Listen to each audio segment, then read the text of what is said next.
Hi, my name is Austin Butler, and if I haven't had the pleasure to meet you, I would love to meet you tonight. I've had the privilege of being the youth pastor for about the last 2 years, and I've had a good amount of people asking me about my job and how things are going and checking in on how student ministry is. And usually when I give them an update on how student ministry is going, one of the things I hear, or one of the responses is, "Oh, God bless you," or "I don't think I could ever really do that," or my favorite, "You must be exhausted like all of the time." And while it's true, yes, there are some tiring times, I love my job, and I love to give people an update on what's going on and what God's been doing. And so let me just start by giving you some highlights from 2022. So in the year 2022, we got to go to Winter Retreat up in North Carolina, and this was an opportunity to take some of our beach kids up to the mountains and show them what snow looks like, but also to be able to focus in on what it looks like to surrender our lives to God. And so we took a look at the theme yield and looked at what it means to surrender self, status, and stuff so that we can follow the call of God.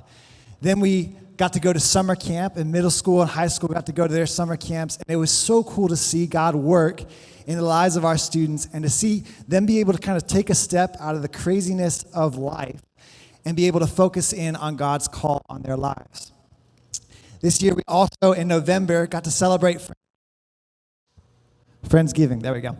We got to celebrate Friendsgiving. This was an opportunity for our students to celebrate God's faithfulness in providing people around them that could help them grow in their walk and encourage them as they follow Jesus. And it was so cool to see all of our students inviting kids. I mean, food brings people to a party, right? Everybody comes because of food. And man, they responded. It was so much fun to be able to celebrate that with them. I love the example of Paul as he saw how important it was to raise up the next generation. And as he's speaking to Timothy, he says this in 1 Timothy 1, verse 5.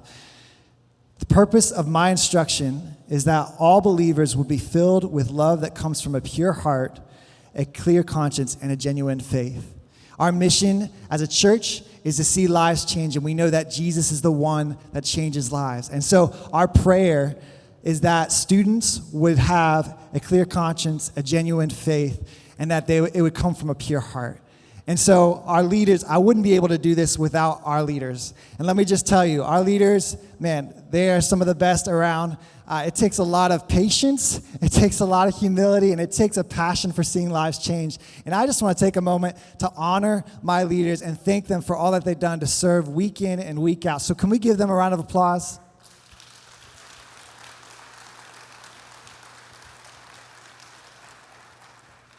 When it comes to my ministry, what we really care about, though, is seeing lives changed. And so I just want to take a moment and give you some numbers that give you kind of a picture of what God has really done over the past year. First, we saw an increase of 58% of new students coming to check out Cornerstone Student Ministry. So not only is that from new families coming into town, but man, our students have been passionate about bringing kids to student ministry on Sunday nights so that they can have an opportunity to meet Jesus. We also saw 8 lives change and kids making a decision to follow Jesus for the first time in their lives. Yeah. In fact, one of our students that chose to follow Jesus, it was at our Mission Con event, which was an event to serve the community and also learn from our missionary partners what it means to live on mission. And he was like, "I want to follow the call of Christ, and I want to choose to follow him tonight." And it was so cool to walk through that with him. And then we had 3 of our students who took a next step to follow Jesus in obedience in baptism. We got to celebrate that last year with them. Yeah, you guys can, yeah. So, some things to look forward to as we look towards 2023. One thing that we got started last year that I'm excited to revamp this year is our E-team. Our students were so passionate about seeing other people know Jesus and sharing the call of Jesus to other people. And so our students are revamping this year, and we can't wait to reach kids in our schools, in our communities, and even in our own families. And so we're going to revamp that this year. Another way we are able to encourage our kids to reach out to their friends is through events. And so one event that I'm really excited for and I want to share with you guys is our Back to School Bash. We do this every fall, kind of as a kickoff as school gets started, and our students get to invite kids to an event that's fun, exciting, and gives them a little taste of what being around a group of believers is like. And so this is coming up in August. I'm also excited for our middle and high school summer camps. This is the first opportunity we have to go to Generate Summer Camp, and it's an opportunity for our students to just step away again from the craziness of life and be able to hear God's call in their life in a unique way. We saw so many lives change last year through camp and Sunday night ministry, and so I'm praying and hoping that God would continue to change lives like only He can.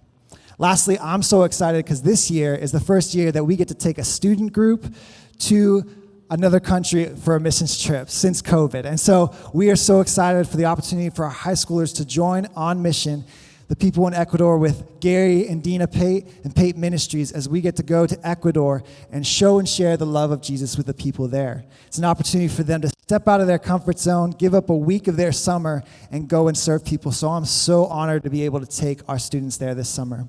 I want to thank you for your support and thank you for your prayers. I love the fact that we as a church take a moment to praise God for His faithfulness, to be reminded of what He's done, and to look forward to what He's going to do in the future, especially as He's been faithful to provide us with this place.